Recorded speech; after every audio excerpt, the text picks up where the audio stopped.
உங்கள் favourite TV ஷோக்களை இனி miss பண்ண தேவையில்லை. ZEE5 இல் முற்றிலும் இலவசமாக காணுங்கள். இங்கேயும் எப்பொழுதும்.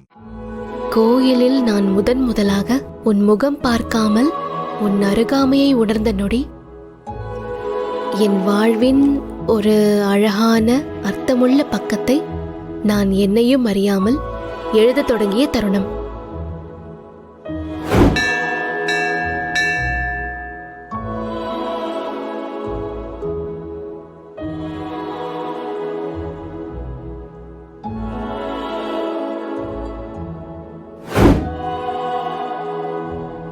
வாவ், என்ன மனுஷன்டி இப்படி ஃபீல் பண்ணிருக்காரு.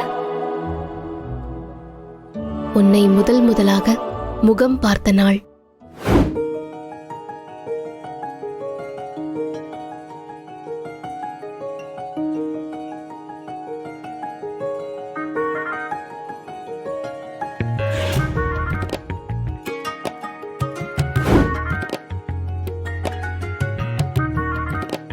நீ என்னவள் என எனக்கு உணர்த்திய உன் முதல் பார்வை.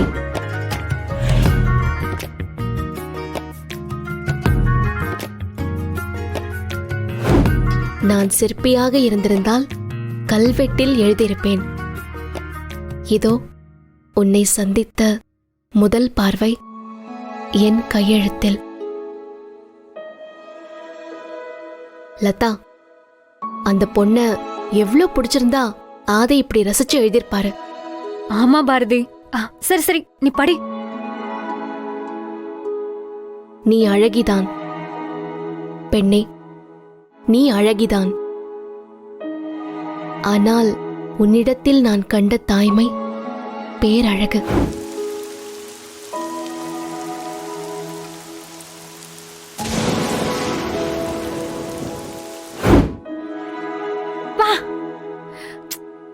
இத படிச்சு முடிக்கிறப்போ நான் கேஷவ விட்டுட்டு ஆதிய லவ் பண்ணிருவேன் போல இருக்கு. ஏய், என்ன சொன்ன? என்ன? நான் என்ன சொன்னேன்? ஆதிய லவ் பண்ணிருவேன்னு சொன்னேன். ஆஹா, அதுக்கு முன்னாடி வேற ஏதோ சொன்ன மாதிரி இருந்துச்சே. அதுவா? சும்மா ஒரு ஃப்ளோல சொன்னேன். சரி சரி, இப்ப நான் சொன்னதா முக்கியம். நீ படி பாரதி. லதா, இந்த டைரிய படிக்க படிக்க ஆதி அந்த பொண்ணு மேல வச்சிருக்கிற காதல் ரொம்ப பெருசுன்னு தோணுது. ஆதி அந்த பொண்ண மனசார காதலிக்கிறாருன்னு நினைக்கிறேன். ஏண்டி பைத்தியம், நீ இப்பதான் அதையே நம்புறியா? அவரு கல்யாணத்தை நிறுத்தின ஜஸ்ட் மிஸ் கேப்லயே நான் புரிஞ்சுக்கிட்டேன். பாரதி, இப்படி உருக்கி உருக்கி ஆதி காதலிப்பாருன்னு நான் எதிர்பார்க்கவே இல்ல. பணக்காரங்கன்னா உண்மையான அன்போட இருக்க மாட்டாங்கன்னு தான் கேள்விப்பட்டிருக்கேன். ஆனா ஆதி வேற மாதிரி இருக்காரு.